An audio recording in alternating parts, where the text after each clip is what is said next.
Ang sino mang lalaking hindi tuli ay ititiwalag sa iyong lahi sapagkat hindi siya tumupad sa ating kasunduan.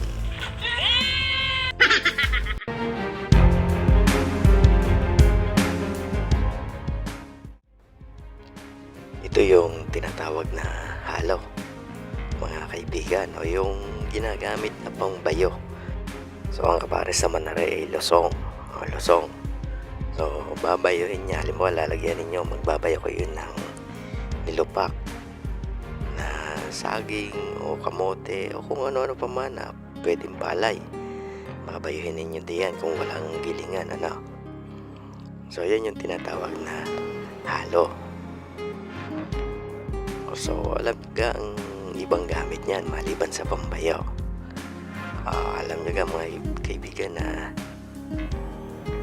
isa sa gamit niyan kapag meron kayong mga kasama na kapag natutulog nagkakaskasan ng ngipin, magaling na dyan ipakagat siya o pakagatin nyo sila dyan sa halo at mawawala ang kanilang pagkaskasan ng ngipin habang sila ay natutulog, yung tinatawag na tooth grinding, ano.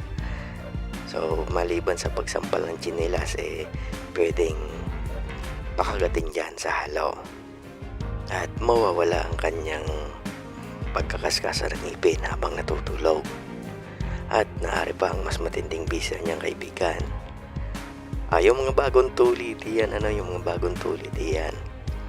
Alam nyo ka na kapag sinuuban ninyo ang inyong mga alaga na bagong tuli na gamit kakaskas kayo ng kaunti din at yun ipapausok ninyo diyan sa inyong mga alaga.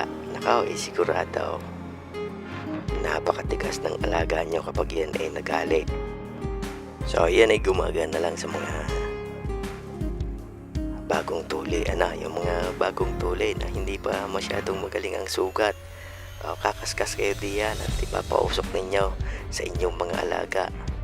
At kapag nagalit nga, parang ganaray sa pambayo, hindi lalagto-lanto tayo. Kayaan, napakatigas.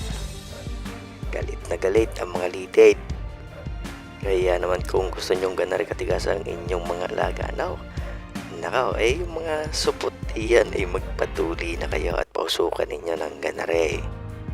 Siguradong hahanap-hanapin kayo ng mga babae na makakasubok sa inyong pagkalalaki.